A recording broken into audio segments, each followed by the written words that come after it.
एक बार धृतराष्ट्र ने पूछा माधव से, प्रभु मुझे आंखें क्यों नहीं मिली, आप मुझे बताइए, मैं जन्म से अंधा क्यों हुआ हूँ।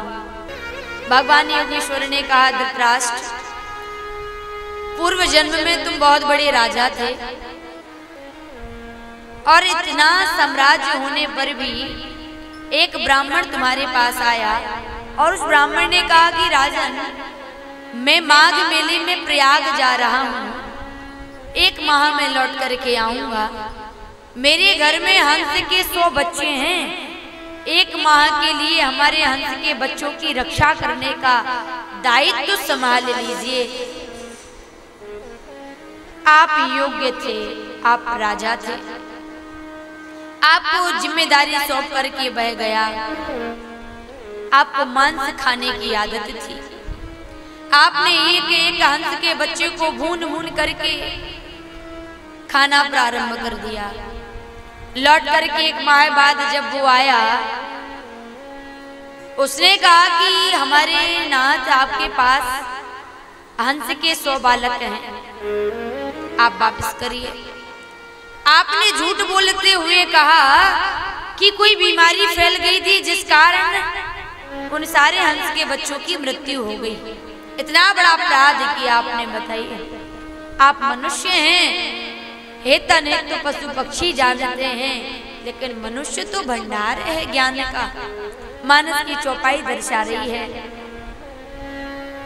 हेत एक कौवे को आप पत्थर मारेंगे तोड़ करके चला जाएगा, हेतन हित जानता है।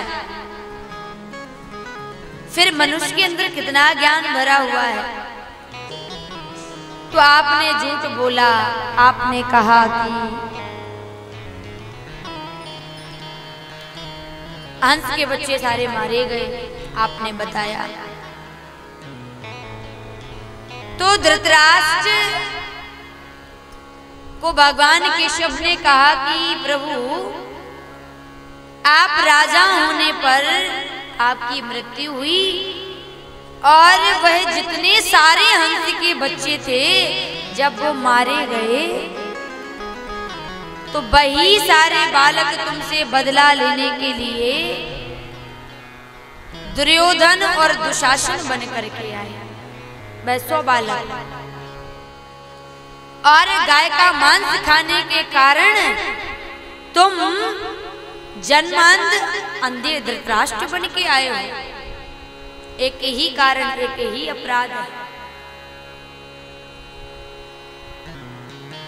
और इतना ही नहीं, आज जब धृतराष्ट्र को समझ आया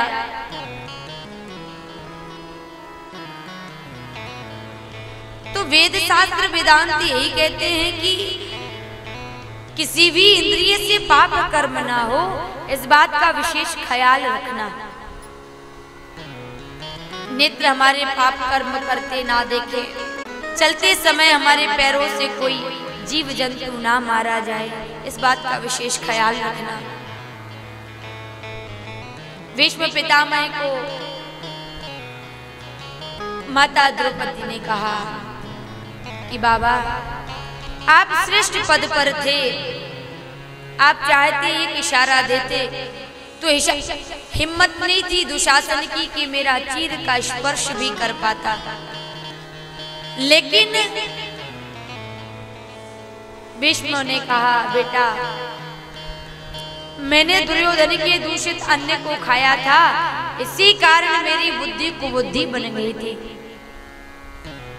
यह भी नितांत सत्य है कि जीवन में भोजन का, अन्न का, जल का बड़ा प्रभाव पड़ता है। यहाँ तक कि भूमि के वातावरण का भी प्रभाव पड़ता है। जिस भूमि में तप किया जाता है, जिस भूमि में साधना की जाती है, उस भूमि पर आप बैठते हैं, आपका मन एकाग्र होता है, आपके मन में व्याकुलता नहीं होती है, आपका मन शांत चित्त को प्राप्त होता है।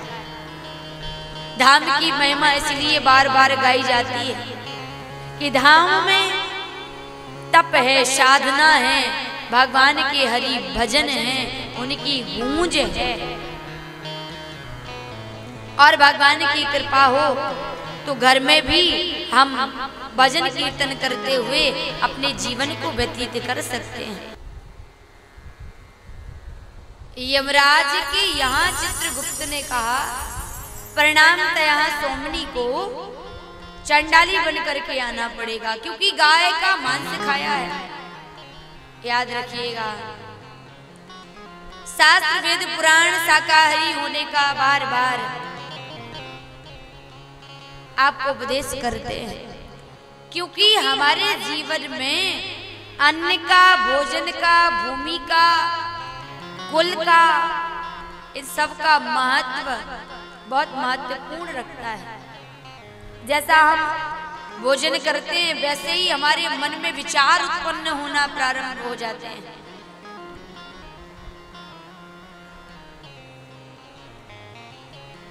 गरुड़ पुराण में लिखा गया है कि 15 से 20 दिन के बीच में यदि कोई व्यक्ति के मुख में गाय का गौमूत्र, गौदुग्ध, गौदधि, पंचगव्य इत्यादि नहीं जाता है 15 से 20 दिन के बीच में, तो यमराज के दूत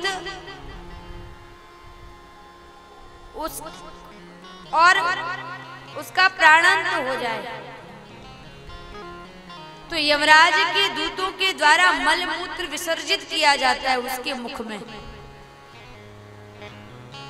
यदि कोई बहुत दिनों से बीमारी से ग्रसित है तो उसको चाहिए कि पंचगव्य का सेवन करते रहना चाहिए। गाय माँ का दुग्ध, उसका आधा दधी, उसका आधा गौमय, उसका आधा गोबर इत्यादि आदि चीजों को मिलाकर के जो पंचगव्य बनता है उसका सेवन करते रहना चाहिए।